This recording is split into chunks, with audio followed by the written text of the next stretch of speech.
This conference will now be recorded. All right, so I figured that since I technically am also kind of an influencer, that I would interview myself. So this is my first time ever doing that. So here it goes. Also, because one of my influencers might actually end up not being available, so this way at least I have myself covered. So, episode 1, question number 3. So why did you start? Why did I start my brand? And when. So I actually started a wine blog called Our Vine Time. I started it a little bit over a year ago at this point, and I started it because I realized that on Instagram there was a lot of influencers that were posting, and they were all sommeliers, and they were, very serious about it. And honestly, I just wanted to create a community of people that talked about wine, that kind of gave like the best wine restaurants where you can find a great wine list, or that a great wine bar that has awesome foods to pair with wine, but also the wineries in Connecticut and New York and Massachusetts. So surrounding great. I wanted to make it more fun and approachable, that shared like recipes that cook with wine, the places you should go, and just all around like why wine is so great. So for me, that's why I started it. So the reason why influencers are so popular, especially in recent years, is because people relate to them, and people also want to be like them. So people kind of model themselves after who they want to emulate, and that's no different for someone that's seeing someone's profile online for the first time. Sometimes people get user envy where they see that person that's always on vacation and they want to be just like that person, or they want to visit somewhere and then they see this person went there and take their recommendation and go visit that same place. Now, whether they have a good experience there or not, really up to if the influencer is being honest with their followers.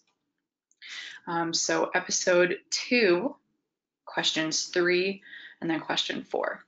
So question 3, I have never recommended a product or a place that I either A, have not tried, or B, that I actually didn't like.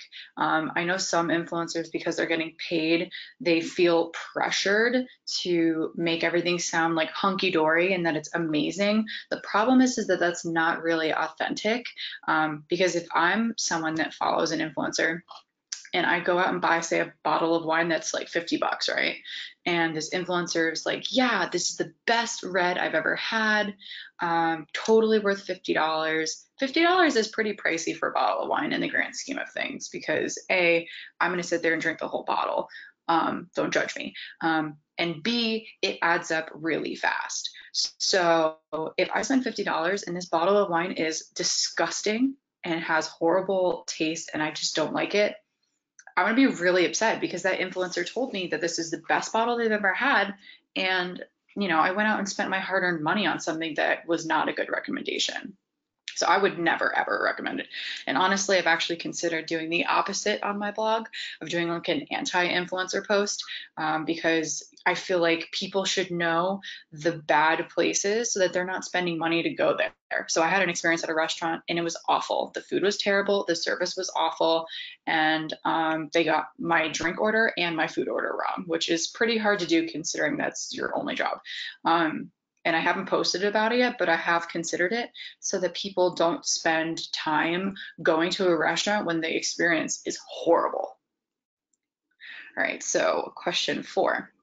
Do you find it hard to be honest with your followers? No, I don't, because I think being honest is just part of my personality. And honestly, people want you to be honest and authentic. If you're not, then no one's going to want to follow you. It's pretty easy to see who's not being authentic with their followers. Okay. All right, episode 3. I think that people and other social media users are drawn to following influencers just because they portray a lifestyle that people would like to live.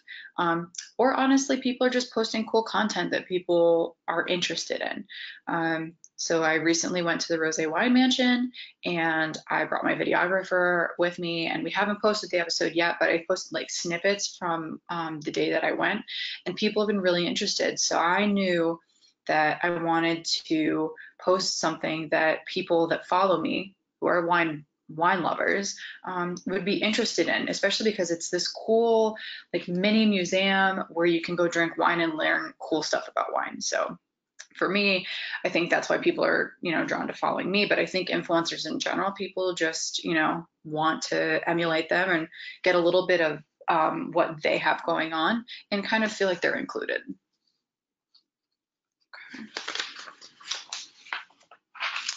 All right, and episode 4.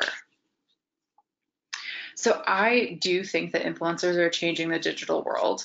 I believe that the way that people shop is changing because of Instagram and websites that are associated with like to know it.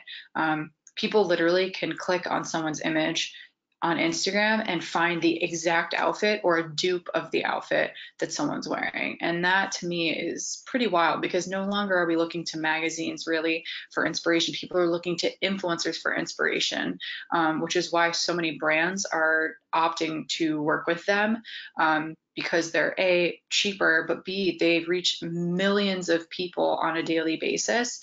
And you can get people to go buy those $200 pair of jeans because they had one influencer that they gave those jeans to and paid money for a post. And people are flocking to websites where, companies like Target do the same thing where they partner with influencers. I had seen a pair of shoes that I really wanted, and literally within a day they sold out, and they've been on back order since at Target.